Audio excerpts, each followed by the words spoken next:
In March of 2020, several Rochester police officers responded to a domestic situation in Rochester, New York. When they arrived on the scene, they found that there was a African American man having problems with his family. They escorted the man out of the house, and apparently he was naked, into the middle of the street on a cold winter night in Rochester, New York. In an attempt to de escalate the situation, they placed him on the ground, put a spit bag over his head because apparently he was, according to their report, spitting at the officers, and pinned his head against the street. As a result, he stopped breathing. Emergency services were called. He was transported to the hospital, and 6 days later, he died from asphyxiation. The coroner's report stated that, again, the cause of death was asphyxiation, and it was ruled a homicide. Those police officers were relieved of their duties, not suspended from the police department, not fired from the police department, but just simply relieved of their duties.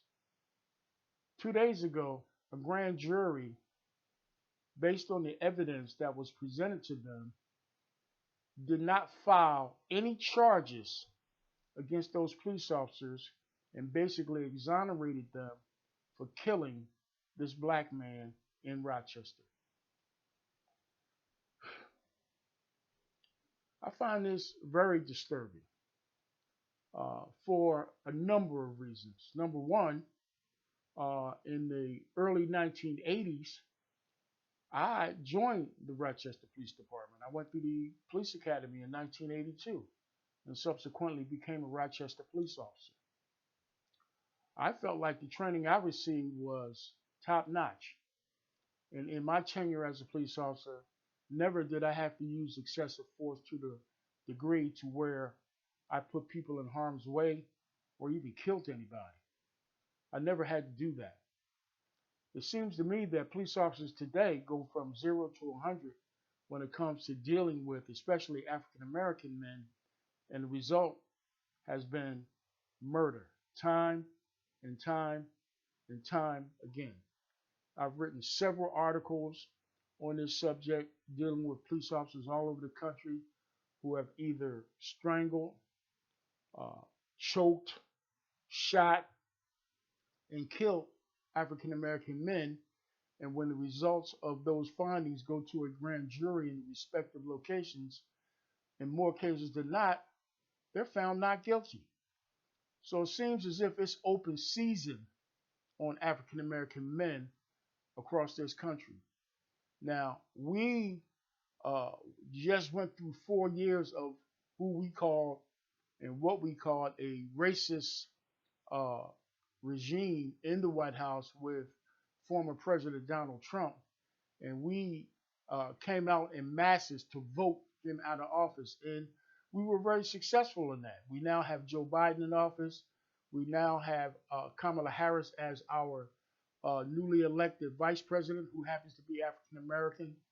And the tale of the country, or the spin in the country, is that racism is going to be eradicated. The way police officers in this country deal with African American, especially African American men, are going to be squashed. There's going to be training placed in most of these police departments for these police officers to deal with, especially mentally ill patients. There should be some type of crisis intervention training, CIT training, for these police officers across the country to prevent this kind of thing from happening. Well, I got to tell you, it hasn't happened yet. And in all the articles that I have written, and including my book, or two books that I've written, my first book called When Black Meets Blue, when I talk about what it's like to be an African American police department in the Rochester Police Department. In my most recent book, Hands Up, Don't Shoot, the story of police brutality in America, It documents how the culture of law enforcement in this country has been prevalent uh, within the last 400 years, and especially when it comes to how law enforcement and police officers deal with African Americans and in particularly African American men. I've said it over and over again that this is going to continue to happen until a police officer gets arrested, indicted, and charged with murder and has to do at least 25 to life in prison for killing black men. And it has not happened yet. It has not happened yet. And until it happens, I don't think police officers are going to ease up. They have no qualms when it comes to dealing with African Americans and African American men in our community in terms of how we police or how they police people in that community. The people of Rochester should be outraged. The people all over the country should be outraged. The people of Rochester protested day and night when this incident first occurred. And guess what happened? Just recently, the Rochester police officers responded to a situation where they had to subdue a 9-year-old child and ended up pepper spraying a 9-year-old child. And so what lessons did they learn from killing Daniel Prude? None. Because they don't care. Because they know there will be no consequences for their actions. People in Rochester protested day and night. People all over the country protested against police brutality over the past summer, almost day and night in almost every major city in the United States. And what has changed? Nothing. You can cry, you can go to the podium, you can protest, you can burn down your own neighborhood, and guess what? Nothing is going to change because the culture in the police department is so deeply rooted in the we versus them theory that police officers almost get a pass when it comes to dealing with how African Americans and especially African American men are being policed in the community. They have no compassion when it comes to trying to de-escalate a situation to the degree where nobody gets hurt. They don't get hurt because they usually respond in force. But when it comes to the quote unquote perpetrator or quote unquote victim, they are the ones that usually get the raw end of the deal. In Philadelphia, they shot a guy in the middle of the street, wielding a knife that was nowhere near the officers. They killed him in broad daylight, right in front of his mother. You tell me that's policing? You tell me that's serving and protecting people in the community that you are supposed to serve and protect on a daily basis? You tell me that that is compassion and honor? There's no way when I was a police officer would I have even thought to do anything like that. And the culture still persisted. But being the type of person that I am and trying to get a better understanding of the type of people that I had to police put me in a position to always have some compassion for people. It doesn't seem like it's happening today. There's no compassion for African American men. And we are so hung up on this pandemic. We are so hung up on the economy. We are so hung up on and just got through this election that we seem to forget that the seriousness of police brutality in the African American community continues to happen. It is not going away. You can mask it with all the other things that you want.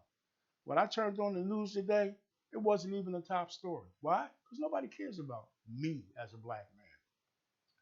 Nobody cares about what happens in the black community. All we care about is getting the economy back in shape, getting people back to work, and getting this country rolling again. Oh, they want to mask it with, oh, the pandemic, there's been 500,000 people killed, more people killed in the world ever. in any other country, and we need to concentrate on that. And I agree. But the issues in the black community regarding education, poverty, police brutality, homelessness are still prevalent. And in particular, how the police are policing our communities.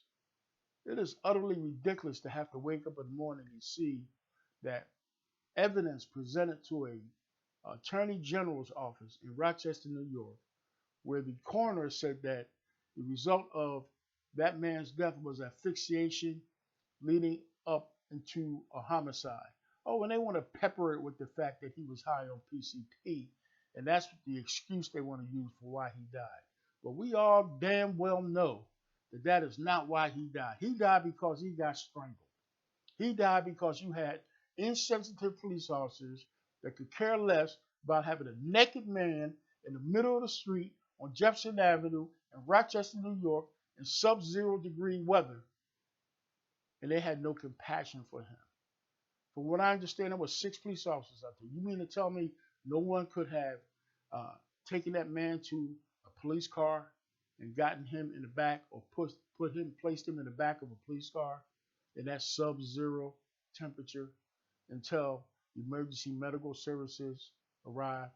They'd rather humiliate him, strangle him in the middle of the street, and then once he stops breathing, decide that they want to call emergency medical services, get him to the hospital when it was too late, and the man subsequently died 6 days later. And it's my understanding that they laughed and joked about it. And I know that probably to be true because there have been many situations that I have been around and been on with other police officers where they've laughed and joked about certain situations. It's not their family member. It's not nobody that they could relate to. It's not a part of their culture. Jefferson Avenue is on the west side of Rochester, New York, and is considered the quote unquote ghetto. It's considered one of the highest crime rated areas in Rochester, New York. Jefferson Avenue is a beat that I worked on for several years. And so I know the street, I know the neighborhood, I know the beat like the back of my hand. And people in that area get treated like crap. Why? Because they're poor, they're downtrodden, there's a lot of abandoned houses and buildings over there, and police officers who are not from that culture or not from that neighborhood and care less about trying to have a better understanding about how African Americans live and how they suffer and how they struggle to try to get ahead, could care less about them, because most of those police officers live outside of the city of Rochester. They live out in Henrietta and Rondequoit in Greece, the suburbs of Rochester. They have no clue or no idea how people in that particular community live. So they come in, treat people like dogs, treat them like dirt, and they go home to their cushy and comfortable houses. And now yet another black man in America has been killed in the criminal justice system that we rely on, who we say is the best criminal justice system in the world, has once again failed us. And what are we going to do? We're going to protest. We're going to cry. We're going to say it's unfair. And what's going to happen? Same thing. I guarantee you that within the next 2 to 3 months, another black man somewhere in this country will get killed by a police officer, and in more cases than not, a white police officer. Because the beat goes on. As long as the criminal justice system fails us and continues to not charge these police officers for what they do, it will continue to happen. I'm embarrassed. I'm disgusted to even be able to say that I was a part of a police department that pepper sprays a 9-year-old girl, that kills a man in the middle of the night on the cold ground in sub-zero degree weather. I'm embarrassed to say that I was a part of a system like that. When I joined the police department, my goal was to change the attitudes of African Americans as it relates to how they relate to police and police officers. I failed miserably. Why? Because I was a part of a system that was unforgiving I was a part of a culture that is deeply, deeply seated in racism.